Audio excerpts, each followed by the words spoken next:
Bismillahirrahmanirrahim. Bismillahirrahmanirrahim.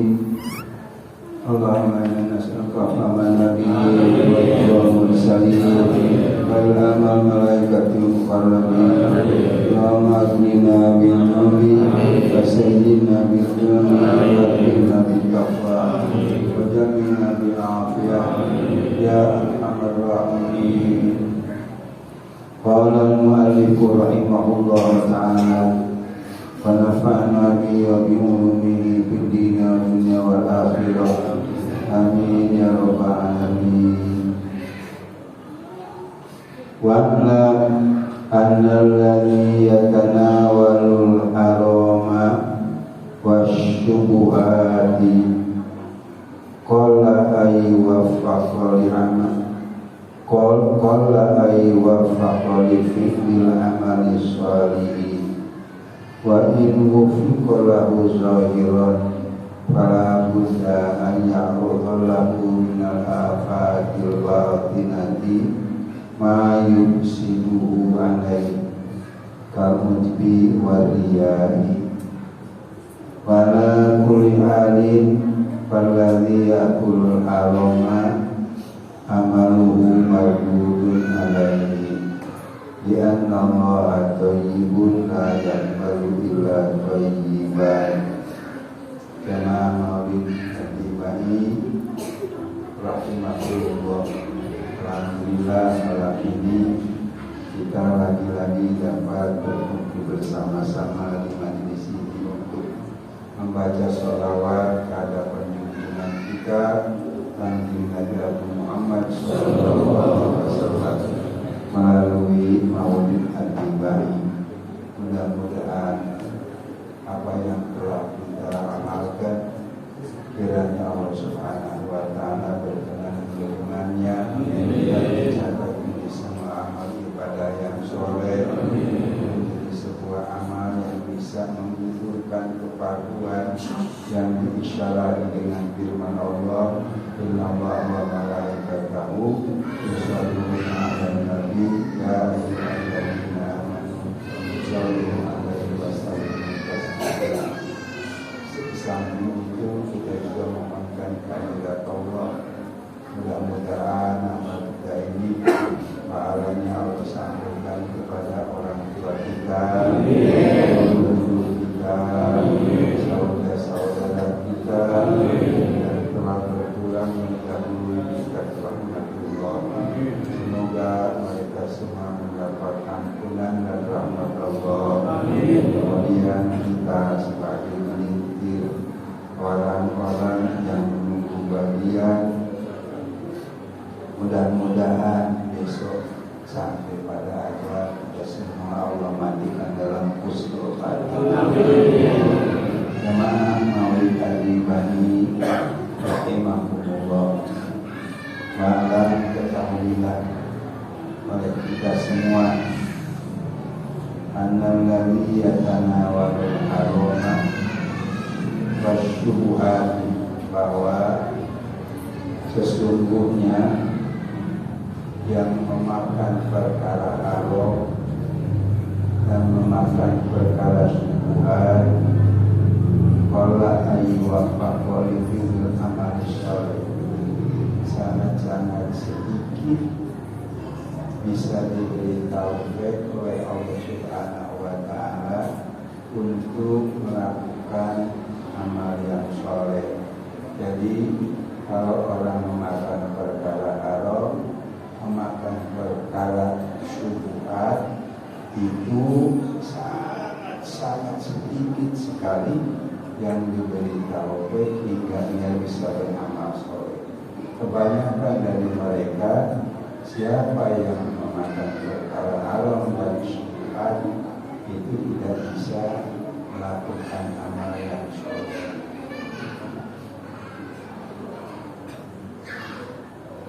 Seandainya pun daripada mereka yang memakan perkara haram, perkara syubhat, mau mengerjakan amal ibadah yang soleh, maka mau tidak mau dipastikan harus datang kepadanya satu perkara yang bisa merusak amalnya. Kita kasih contoh, misalnya si fulan itu siang makanannya haram, malam haram, kemudian futur sarapan pagi haram. Dia tidak akan bisa mengerjakan amal yang soleh. Sekalipun dia bisa mengerjakan amal yang soleh, pasti akan datang sesuatu yang merusak amal soleh. Sesuatu apa itu seperti itu? Riya.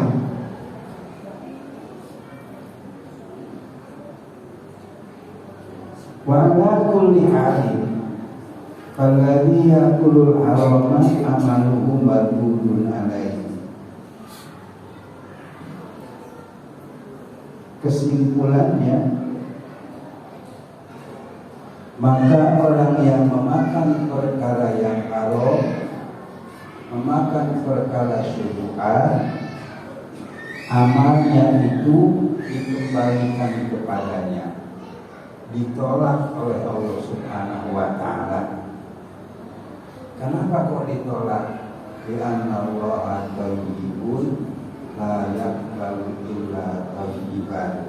Karena sesungguhnya Allah itu maha bersih dan maha baik, la yaqbalu illa thayyiban, dan tidak pernah menerima terkecuali perkara yang bersih dan perkara yang baik.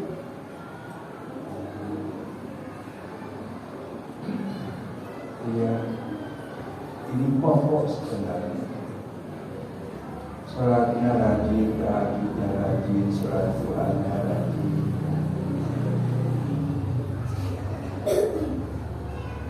Tapi makanannya haram. Duitnya boleh judi, boleh nipu orang.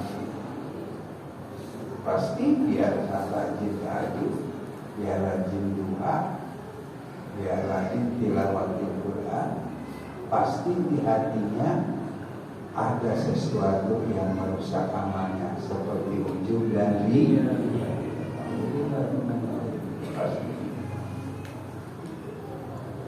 Dan semua amal yang dia kerjakan dikembalikan sama dia, tidak diterima oleh Allah Subhanahu wa Ta'ala. Karena begini, sebelum Allah ciptakan 7 lapis langit, Allah ciptakan 7 malam yang gede-gede. Sengaja itu Allah persiapkan untuk menjaga 7 langit. Yang pertama, langit yang pertama ada pintunya, ada penjaganya. Nanti setiap Kamis sore diangkat ini, kesempatan malam Jumatnya kembali jadi angkat. Di bawah sama imut al-hafazah wal kiramul katibin. Dibawa kemana? Dibawa ke atas untuk disetorkan kepada Allah. Ini begitu sampai di langit yang pertama, kalau begitu bisa masuk, ditanya, ente bawa amal siapa ini? Oh, ini amalnya si Quran. Kalau dia sudah hebat kan, amalnya banyak, malaikat amalnya banyak, lihat. Kata penjaga pintu langit pertama, ini amalnya si Quran, bawa lagi sama ente, pukulin ke mukanya. Karena si Quran meskipun amalnya banyak, dia amalnya itu dia. Baru jadi 500 orang, 500 ribu aja ke masjid, pakai bisik-bisik sama PKM. Tolong ya, kesempatan Jumat itu dari saya diumumkan. Mama gede, lihat.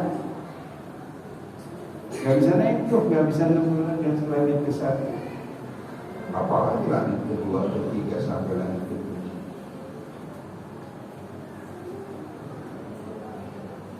amalnya dikembalikan kepadanya. Karena Allah Maha Bersih, Maha Suci dan Maha Baik, tidak akan menerima terkecuali yang baik, yang suci dan bersih. Yang bersih itu harus dekat-dekat dengan yang bersih. Masa yang bersih dikasih yang kotor? Wa bayanu dzalika anna amala la yutasawwaru fi'luha illa bi harakatil jawarihi wa harakatul jawarihi la tustaqa'u illa bil quwwatil muktasabati minal ilahi fa idza kana al-ilahu khabithan kana quwwatu wal harakatu mutawaridatu minhu khabithatan. Kenapa amal yang tidak baik tidak diterima oleh Allah? Penjelasannya begini. Penjelasannya,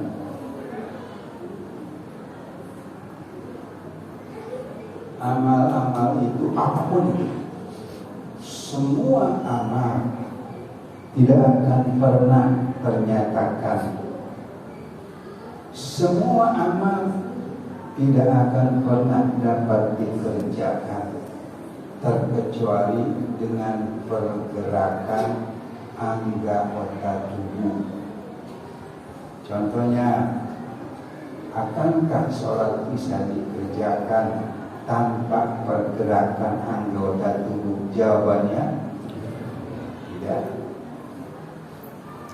Sholat kita kerjakan dengan pergerakan tubuh. Allahu Akbar, berdiri, suratul Fatihah, ruku, tidak, dengan pergerakan tubuh.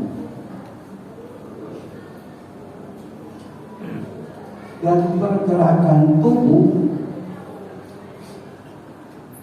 tidak akan pernah menjadi kenyataan, tidak akan pernah ada terkecuali dengan adanya kekuatan.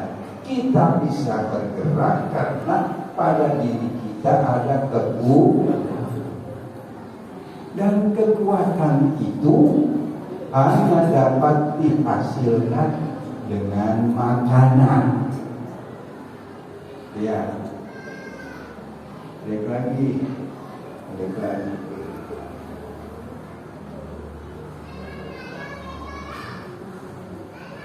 Semua yang namanya amal tidak akan pernah ternyatakan dan tidak akan pernah dapat dikerjakan terkecuali dengan pergerakan anggota tubuh kita. Semisal sholat, salah satu rukunnya adalah berdiri, kemudian ruku, i'tidal, sujud, julus, baina sajdatain. Mengangkat tangan meskipun sunat itu masuk dalam kategori sholat. Itu semua hanya, dan sholat itu hukumnya wajib ain. Ya. Sholat itu tidak akan pernah dapat dikerjakan terkecuali dengan pergerakan tubuh. Dan pergerakan tubuh hanya bisa dihasilkan dengan sebab adanya kekuatan pada diri kita. Dan kekuatan yang ada pada diri kita itu tercipta karena makanan. Kalau makanan yang makanan haram, sama artinya ya makanan itu makanan yang kotor. Kalau makanannya kotor, kekuatannya pun kotor. Kalau kekuatannya kotor, pergerakan tubuhnya pun kotor. Kemudian pergerakan tubuh itu dipersembahkan kepada Allah. Karena inna sholati wa nusuki wa mahyaya wa mamati lillahi rabbil. sholatku ibadah, dipersembahkan kehadirat Allah. Padahal sholatnya itu dilakukan oleh pergerakan tubuh yang kotor dan khabith, yang kotor, yang cemar dan najis. Kotor, cemar dan najisnya itu akibat daripada kekuatannya yang kotor, yang khabith, yang najis. Kekuatan kotor dan khabithnya itu akibat daripada makanannya yang kotor, yakni makanan yang haram. Jadi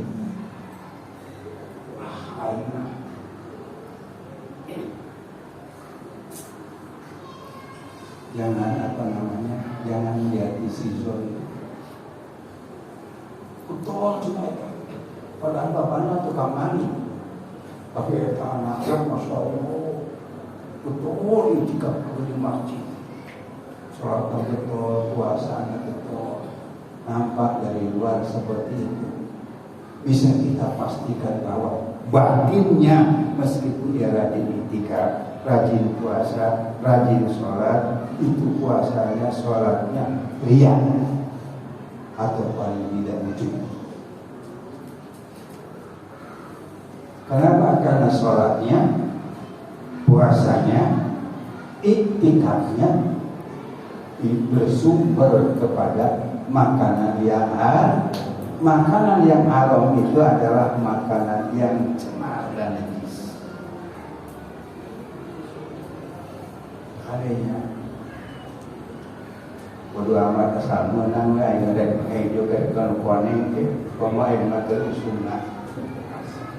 Lain negeri moke sama yang ulasan caprok baik ada.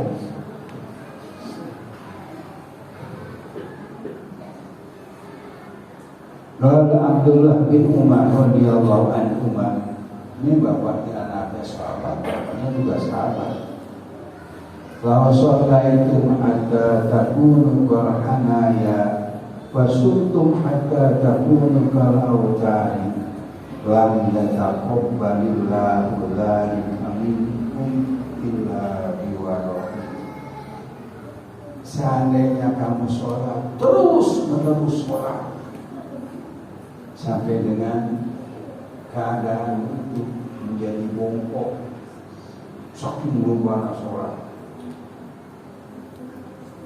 dan seandainya kamu semua itu puasa terus puasa sampai dengan kurus kering, sebagaimana kurusnya kawat dan tali. Ada kawat air bintu, turunnya kawat oli itu pak. Padahal ya bisa sedikit sejalan kayak kawat sama kawat malu itu sampai dengan kurus kering seperti kawat dan tali. Maka Allah Subhanahu wa Ta'ala tidak akan pernah menerima sholatmu, tidak akan pernah menerima puasamu, terkecuali dengan waro. Sebagaimana sejak api tidak pernah mau memakan, bahkan menyentuh makanan haram dan makanan subuh. Kalau memang mulutnya suci dari perkara haram, suci daripada perkara subuhan,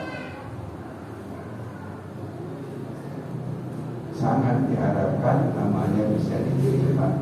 Ini mah urusan menerima amal itu hak Allah. Orang nggak pernah makan perkara yang haram, tidak pernah makan perkara yang syubhat, dan dia rajin ibadah, ibadahnya itu diterima tidak sama Allah. Allah malam. Biar dia tidak pernah makan yang haram, yang pernah syubhat, urusan diterimanya itu hak Allah. Seandainya tidak diterima, memang kenapa?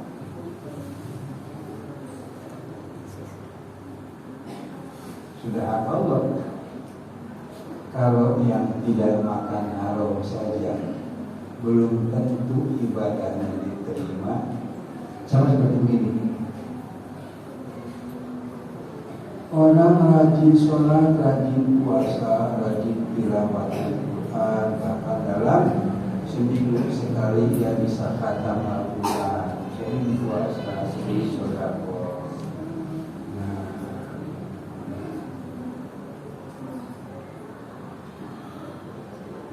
akankah dia masuk surga atau tidak? Jawabannya belum tentu, karena orang masuk surga bukan karena ibadah, tapi karena rahmat dan fadl Allah. Ini ada satu cerita dulu, ada orang ibadah kepada Allah selama 500 tahun. Kurang bisa aja 500 tahun. Boro-boro umur 50 tahun tidak pakai ibadah kabeh, hitung-hitung mah cobaan ngablu lagi ibadah. Ini ibadahnya 500 tahun. Di hari kiamat, ketika makhluk-makhluk Allah telah masuk surga, dia pun diperintahkan untuk masuk surga. Yang kurang lebihnya masuklah kamu ke dalam surga dengan rahmat dan fadl. Mendengar itu dia nggak mau masuk. Dia malah komplain sama Allah. Ya Allah, bukan saya yang mau masuk surga ya Allah, tapi saya kepengen masuk surga dengan ibadah saya yang 500 tahun, bukan dengan kasih sayangmu, tapi masuk surganya itu dengan ibadah saya selama 500 tahun. Ada jawabannya. Iman apa namanya? Cara mana? Kalau ngomong sunnah aja, dia kata saya sana Allah, gaya sorana, gaya alam, gaya tahdid, gaya takhir, gaya suratna, gaya ayatna. Oh, kalau begitu boleh. Coba malaikat total usia itu 5 tahun harus didikin ke manehanana sakumahaman jeung total ibadah 500 tahun. Begitu di total ternyata ibadah yang 500 tahun itu untuk membayar nikmat kuping saja nggak sampai, nggak cukup, masih tekor. Baru nikmat kuping, belum nikmat hidung, belum mulut, mata, dan seluruh anggota tubuh kita, dan semua nikmat-nikmat yang lain. Jam mayar nikmat celing oke tekor, tidak bisa melihat. Kemalaikat Man, tak mamang baik kasih tapi benar 500 tahun. Terus di total apa ahli? Ternyata ibadah mamang 500 tahun. Jangan mayar nikmat jadi mamang oke. Takon, demani. Kumaha ayeuna arek asup ka surga ieu ibadah 500 tahun. Ieu ulah. Enggak.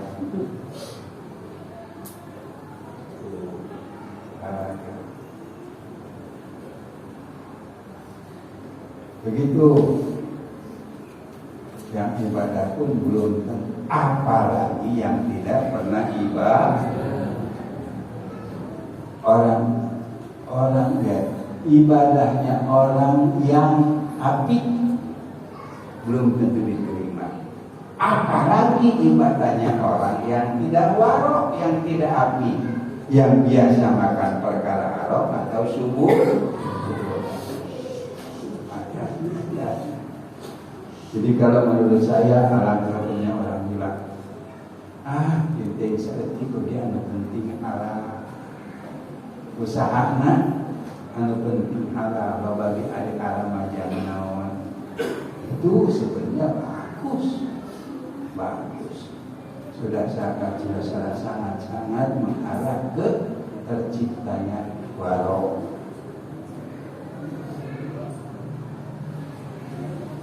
Waluya marhuman Allah a'lam. Bismillahirrahmanirrahim. Bismillahirrahmanirrahim. Allahumma